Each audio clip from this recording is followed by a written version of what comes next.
Hi, my name is Julie Burdett, and I'm a student nurse at the University of South Alabama. Today I'm going to be doing a urinary catheter insertion. So here's my ID and my area. Okay.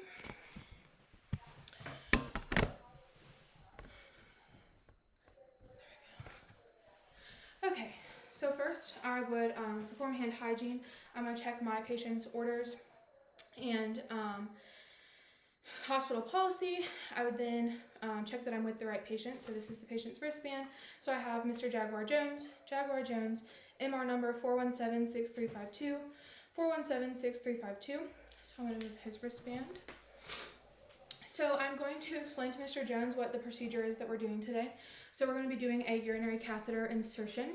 So some indications for this would be to assist in healing of an open sacral or perineal wound in an incontinent patient, for acute ventilator-dependent respiratory failure patients, acute worsening of mental status, or if they are in palliative or end-of-life care.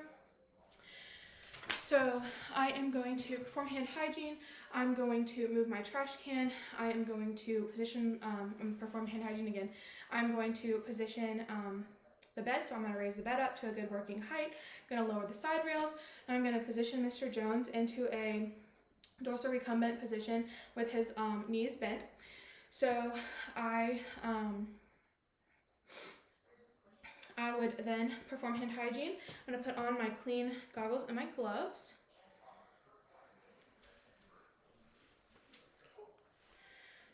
I do just want to go ahead and note this is a sterile procedure, and I'll be putting sterile gloves on later, but this workspace is below my waist, so it's going to be breaking sterility. In a hospital setting, it would be above my waist, but I just wanted to go ahead and note that. Okay, so first I'm going to clean the perineal area, so I'm going to just clean with soap and water.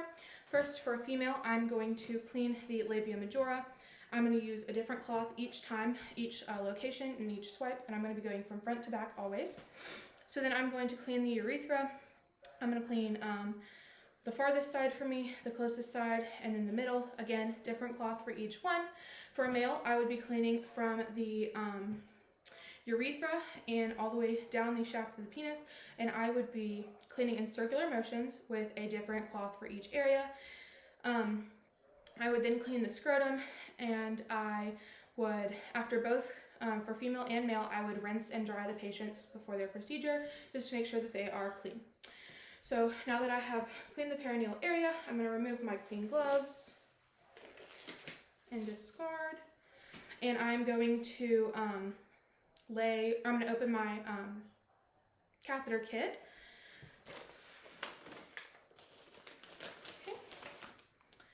So I am going to be using this bag as a trash container, and it's going to be over here. Again, it's below my waist height, but just because of the circumstances, this is what I've got. So I'm going to go ahead and open up my kit. Please excuse how messed up it is. I've been using it a lot. Okay, I'm going to position it kind of square.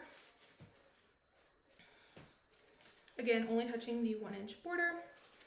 I'm going to go ahead and don my sterile gloves. So I am going to have to move my camera and slide this over. I just have a very limited workspace. I would not normally do this, but yeah. I'm going to move my camera really quick so you can see me don my sterile gloves. So I'm going to open them up.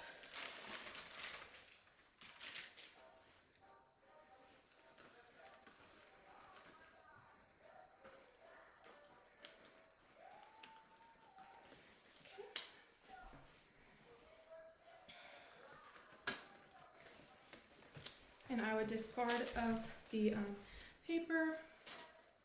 I am going to move my camera and readjust now. I would not, again, not do this in real life. Okay. So now I'm going to lay my sterile field. I'm going to lay it shiny side down, as close to the patient as I can get. Just adjusting it from the middle. I'm going to move this a little bit closer, that way there's no gaps, and I'm going to move this part of the container over closer to the patient. So first I'm going to open the lubrication and squeeze it into the container. and then I'm going to discard. I'm going to adjust my swabs. Okay, and I'm also going to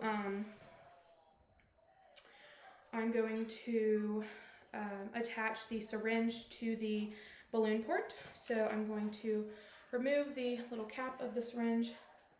Again, I'm breaking sterility every time I reach over, but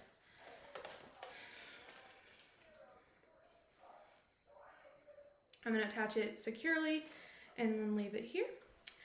I am now going to lubricate the catheter. So for a female, I would lubricate the end 1 to 2 inches, and then for a male, I would lubricate 5 to 7 inches of the catheter.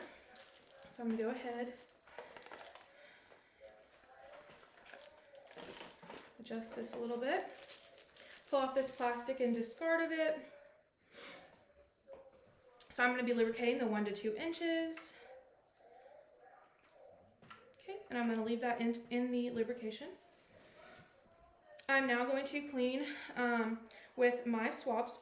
So I'm going to open up the labia, and I'm going to keep the labia open until the catheter is fully inserted. So with my swabs, I'm going to first clean away from me, and then I'm going to discard. I would then clean the part closest to me and discard with just one swipe, and then I would clean down the middle and then discard. So now I'm going to keep this open, keep the labia open, and I'm going to be inserting the catheter. So I'm going to be inserting the catheter until I have urine return, and I'm going to ask that the patient bear down while I insert. Also, if they would rather to just take deep breaths and slowly breathe in and out, they can do that as well. So I'm going to adjust a little bit. Okay, so I'm going to be inserting the catheter until I have urinary return. Okay, and now I'm going to insert 1 to 2 more inches, and I'm going to hold it with my non-dominant hand. And I'm going to inflate the balloon. So I'm going to inject this water, and once it's all injected, I'm going to remove the syringe and then push the catheter in just a little bit more. So I'm going to go ahead and inject.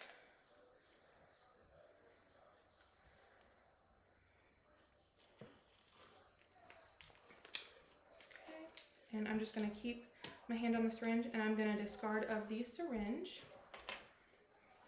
So now I am going to, I would again not normally do this, but I'm just going to adjust my box because it is sliding down a lot.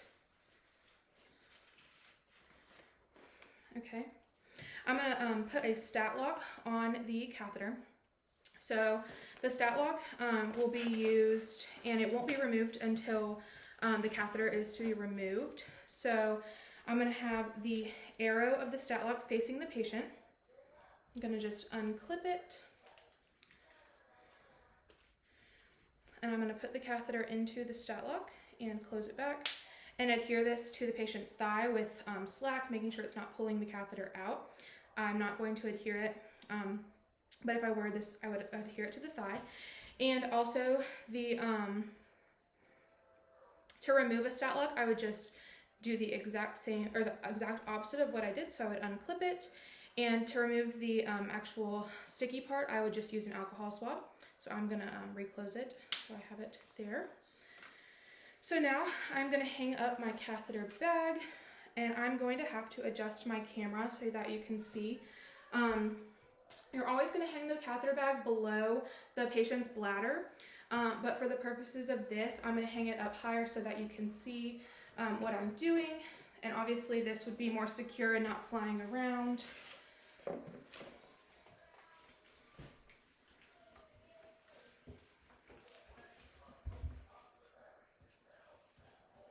Okay, so this would normally, again, I'm going to adjust my camera, would not do this, I would be breaking sterility. So I have my catheter bag over here. So now I'm going to show how I would take samples of the urine. So first, if I was just going to take a sample from the bag, I would have my graduated cylinder, and I would have it under the port to catch, or the tap to catch any just excess urine that comes out, or if it spills a little bit. So I would take my specimen container, and I would hold it underneath the tap. I would open, let the urine flow in, and then close it back. Again, having the graduated cylinder there just in case anything spills. So then I'm going to close off the cap and label this and send it off to the lab. So if I was going to do a sterile specimen, I would be taking it from the port of the catheter. So I would take my syringe. First, I would clean off the port with an alcohol swab. So I'm going to just hold it up a little bit. Again, I would not normally hold it up. It would be below the bladder. But so I'm going to take my syringe, and I am going to, after the port is cleaned, I'm going to first just make sure that it's, loose. And then I'm going to inject it, insert it into the port, and draw up my urine sample. I would then pull the syringe out, and then I would inject it into the specimen container, again making sure that I'm not touching the edge of the syringe to the edge of the specimen container. Discard of the syringe, and I'm going to place the lid onto the specimen container, label it, and send it off to the lab. So now I'm just going to clean up my mess, and then I'm going to show how I would do how I would remove a catheter. So I'm going to go ahead and remove my sterile gloves.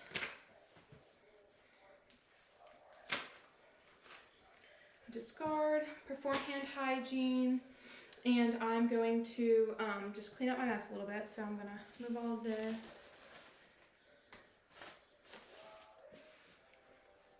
I think I am going to have to readjust my camera again. Okay, so after I've cleaned up and everything, I'm going to document this procedure. I perform hand hygiene again. I'm going to document the procedure. I'm going to document the size, the type of the catheter that I've used. I'm going to document any drainage, the color, the amount, consistency of the urine and drainage. I am also going to document how Mr. Jones tolerated this procedure. I'm going to adjust Mr. Jones to be more comfortable again. So I'm going to lower the bed back down to the lowest position. I'm going to raise up the side rails, and I'm going to position him a little bit more comfortably. So now I'm going to show how I would remove a catheter. So first, I would perform hand hygiene again. I'm going to grab my clean gloves.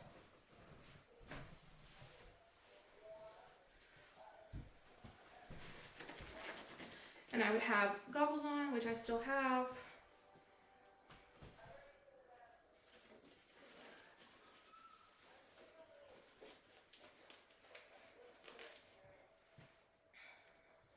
Okay, so to remove the catheter, I'm first going to just make sure that Mr. Jones is clean. So I'm going to clean his perineal area again, and I would be cleaning this anytime he used the restroom. I would be cleaning his perineal area every day at least. So I am going to remove the catheter now. So I've got my clean gloves. I'm going to first just empty the catheter bag. So I'm gonna, I would have my graduated cylinder.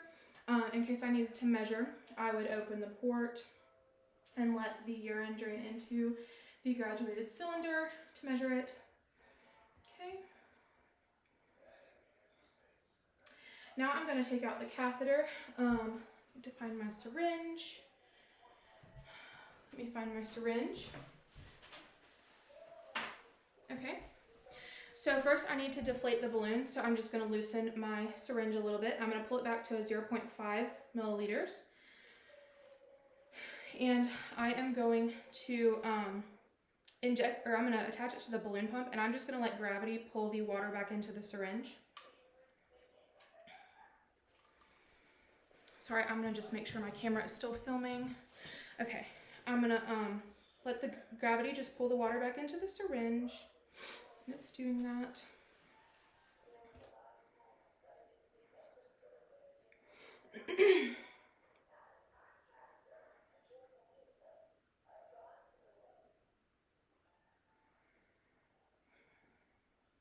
And now I have used this a lot of times, so I don't know that it's going to pull all of the water back, but normally it should pull the entire 10 milliliters. I'm gonna pull this bag down, maybe that'll help it come out.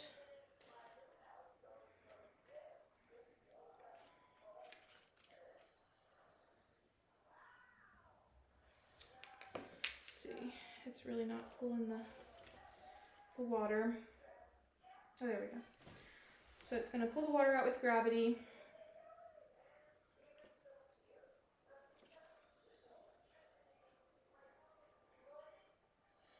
Okay, I think all the water is out.